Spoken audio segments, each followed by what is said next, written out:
Hello everyone and welcome to my channel, and today I'll be reading a Muichiro Listener by me. So let's get into it. Muichiro had many things to worry about, and even well before you, his life wasn't exactly known for being peaceful or stable. Not with the hunting of demons that he had to do, until Muzan died, of course. It took a lot, and it took many lives. But once he had arrived to that, a lot of things seemed calmer in him. However, not everyone dealt with the same struggles the same way. After all, he knew him a good while when he was a demon slayer, and he knew his life. He worried about him, and the way he could be killed at any moment during those times. The way you could just get someone with a message to tell you that your beloved was gone, and that you would never hear his voice again, never even get to say goodbye. It haunted you, and the fact that the demons went away, as relieved as you were, it didn't actually erase the memories. It didn't wipe them away from your mind. It didn't wipe the irrational fears that still haunted you at night, day, and every living moment. And you had to remind yourself that those days were over. He was safe, and so were you. No one was going to hurt you, and everything would be alright. You just had to know that. You had to trust him, and trust in the goodness of this world. As horrible as it may be at times, that there were good times too. Times where the two of you would be happy.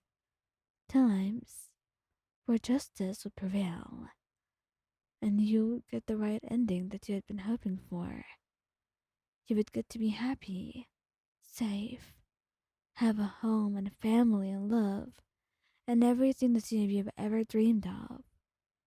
However, thinking those thoughts and knowing some facts about the world, and knowing that your fears were mostly irrational, it didn't exactly stop them from existing.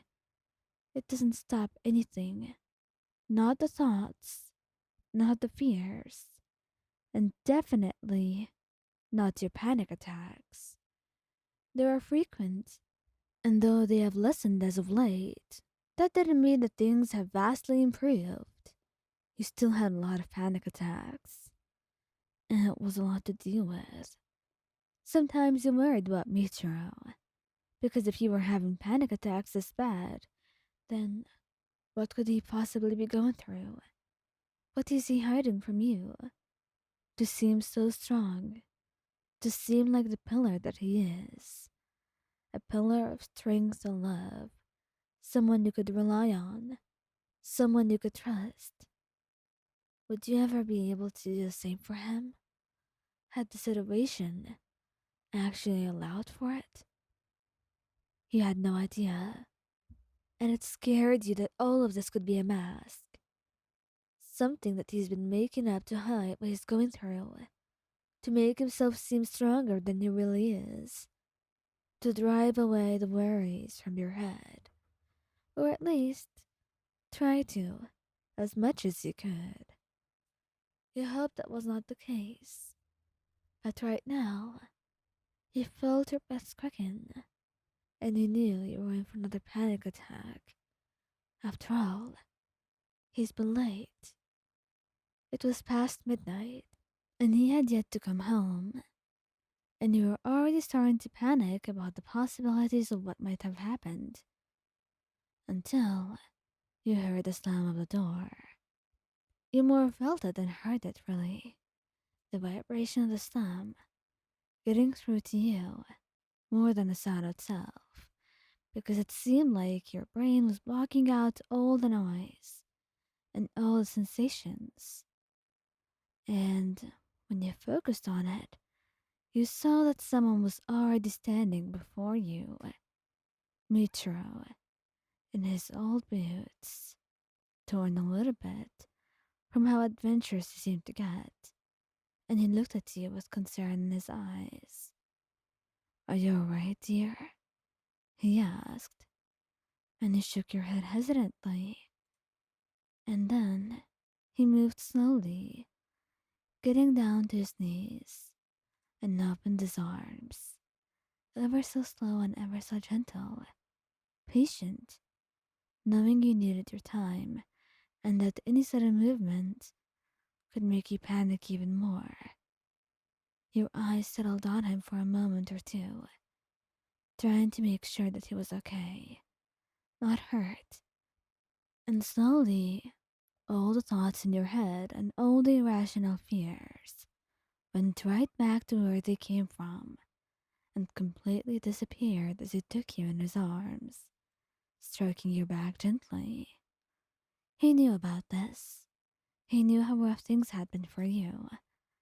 And although he seemed to be dealing with it a little bit better, after all, his life had been a lot of a mess and a lot of things to be afraid from, that being freed from it didn't cause him any more panic. He felt a lot lighter without all that load on his shoulders. And although sometimes his mind tricked him that it all could come back to haunt him, it was better now. And he trusted his instincts and trusted his mind enough that everything would be okay. But you, your mind seemed keen on haunting you, making your every living moment more horrible. But he would be there, right by your side every moment of it, trying to make you feel better, trying to help you where he should and when he can. And right now, all you needed was to be assured that he is okay, that he is alive, that he has got you, and that everything would be fine. He stroked your hair gently, murmuring soft whispers in your ear. I'm here, Ryan. I've got you now. There's nothing to be scared of, he said over and over like a mantra. And slowly, but surely, you felt better, and your heartbeat returned to normal, and so did your breathing. And soon, you knew that you were safe. You were scared for sure, and your brain was not the friendliest person to you.